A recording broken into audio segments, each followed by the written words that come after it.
Į 500 dūžių vaizdo ir muzikos kelionę kviečiame birželio 16-osios vakarą 22:30 min. Renginys įvyks Vilniaus evangelikų liuteronų bažnyčioje ir kiemelyje. Džiaugiamės, kad šis renginys yra kultūros festivalio Kultūros naktis dalis ir tikimės, kad visi Vilniečiai ir miesto svečiai išėję į kultūros naktį užsuks ir keliaus kartu su mumis tą 500 dūžių vaizdo ir muzikos kelionę. Renginys yra unikalus tuo, kad bus galima koncertą ir visas vaizdo projekcijas stebėti tiek bažnyčios viduje, tiek pačiame bažnyčios kiemelyje.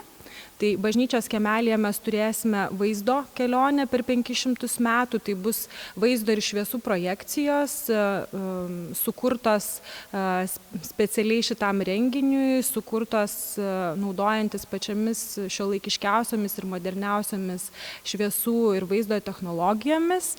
O bažnyčios viduje be abejo bus atlikėjai, bus gyvas koncertas ir taip pat vaizdo projekcijos, kurios padės dar labiau sustiprinti tą muzikos įspūdį ir tą kelionę paversti dar įspūdingesnę. Kaip sekėsi atrinkti giesmes šitam projektui? Norėjosi atspindėti visus laikotarpius, pradedant nuo giesmių, kurios buvo sukurtos pačioje reformacijos pradžioje, taip pat įnešti ir lietuviškų spalvų, tai bus keletas ir liaudies giesmių, kurios galbūt 19-20 amžiui labiau paplito. Taip pat klasikas mūsų Johanas Sebastianas Bachas. Šito projekto unikalumas ir didžiausias iššūkis tuo pačiu yra tame, kad 500 metų istorija turbūt yra sudėtinga sudėti į 1 valandą ir išskirti tai, kas yra svarbiausia ir tuo pačiu labai aiškiai sukurti nuotaiką, sukurti to laikmečio dvasią ir ją perteikti muziką ir vaizdu.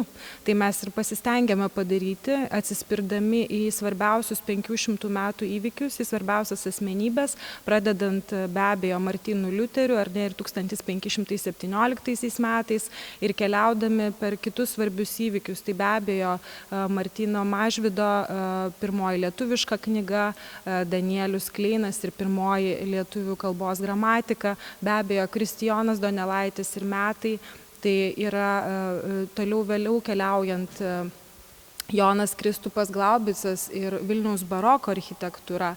Ir be abejo 19-20 amžius visi svarbiausi įvykiai ir būtent tiek liuteronų bendruomenės istorija, tikėjimo istorija, tiek apskritai Lietuvos istorija tuo laikotarpiu ir patys svarbiausi įvykiai ir pokyčiai įvykę. Ir kiekvieną tą įvykį, kiekvieną asmenybę atspindi Renatos minėti kūriniai. Ir iš tikrųjų labai džiaugiamės, kad tai projektas, kuris neturi sienų, kad mes turime grupę, kuri atvyksta iš Vokietijos, kuriai taip pat labai įdomu dalyvauti bendram kūrybiniam procese. Taip pat baltarusių vaizdo menininkas dirbantis su šiuo projektu. Visiems atrodo tas projektas bendrai įdomus ir esame visi vienodai įsitraukę, nepriklausomai nuo to, ar esame lietuviai, ar vokiečiai, ar Baltarusijos Gudijos atstovai.